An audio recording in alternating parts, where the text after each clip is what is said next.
How's everybody doing? My name is Anthony Brian Logan, and today I bring you a crazy story out of Colorado Springs, Colorado. A 12-year-old boy was doing the whole distance learning thing.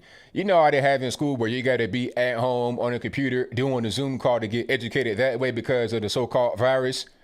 Now, he's at home doing that, but I guess in the background, he was playing with his toy BB gun, and it kind of glanced across the screen. That was enough for the teacher to get him suspended for 5 days and to have the police called on him at his house.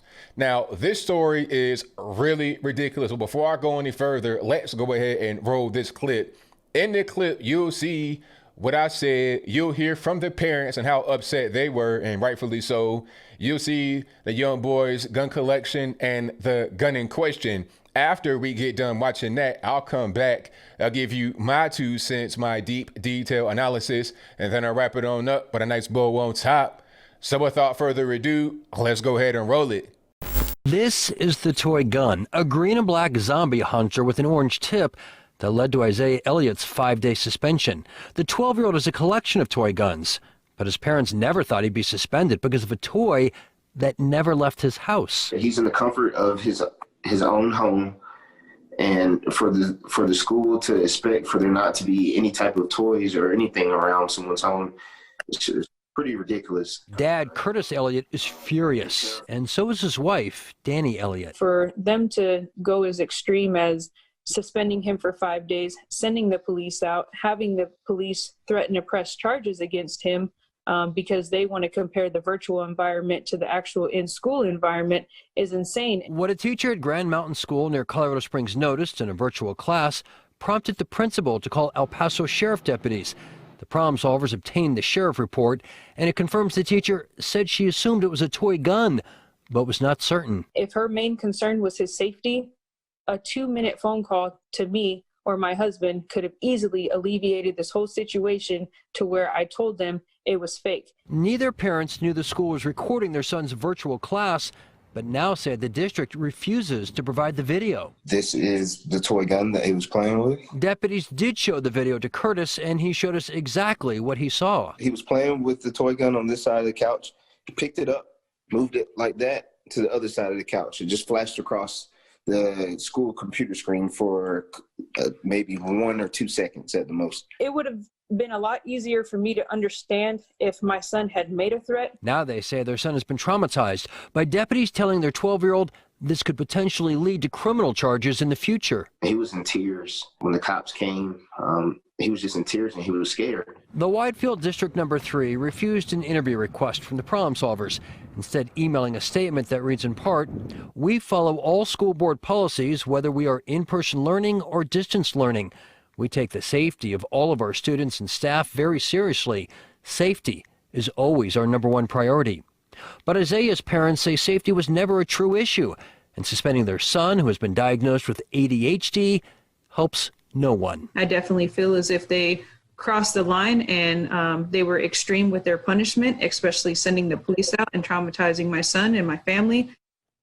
Now this afternoon, the parents tell me they're transferring Isaiah to a new school. The district says it won't be recording classes without parents' permission from now on. Tonight at 9, investigative reporter Laura Jane Gliha will share the story of an 11-year-old boy in Jefferson County, also suspended 5 days for a toy gun seen during his virtual classroom. She'll talk with the vice chair of the state school board, who has concerns with how the district reacted. All right, so you saw that, you heard that. Now, this was crazy. I saw it and I was like, wow, really? A toy, a BB, like a clear toy, okay? You have a gun with a green rack slide with zombie hunter written on it and an orange tip. How do you think that is a real gun, number one? And number two, what if it was a real gun? Like, how about call the parents if there's any kind of concern? If you're worried about them playing with a gun and it shouldn't be, how about calling the parents and be like, okay, what's going on? Is everything all right? Don't call the police on them and then get them suspended. If it was a real gun, is there a law that says he can't touch the real gun? Because I touched real guns when I was that age and it was legal. You know, my mom took me to this ranch when I was about 9 or 10 years old, and I shot a rifle, a long rifle. And that thing was so big, It tore my whole shoulder off, it felt like, when the recoil hit me, you know? But I'm a little kid out there with a whole rifle, like a real 5.56 rifle.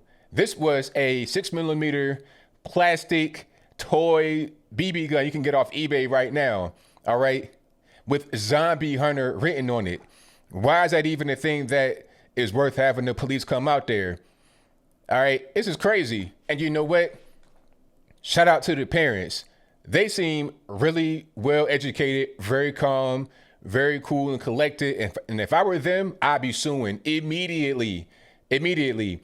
You could tell they didn't act up when the police got there, okay? Because this situation could have been bad, but it obviously didn't go that way. The parents are just like, okay, let's communicate properly.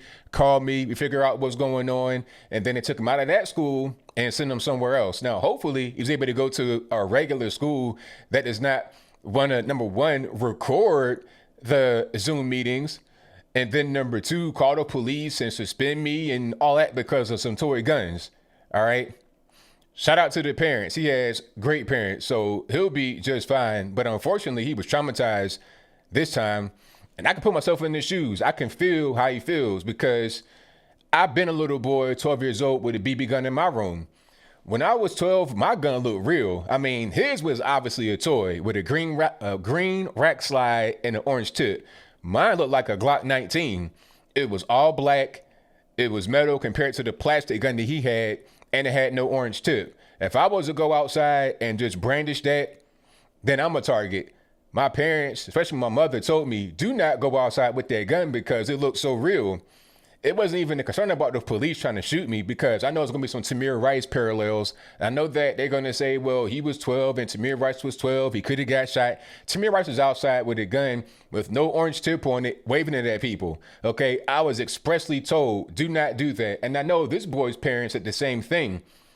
Okay, even though he has obvious toy guns, if it looks in any kind of way real, don't go outside and wave it at people, but that's a different story. Anyway, I was 12 years old with a BB gun in my room.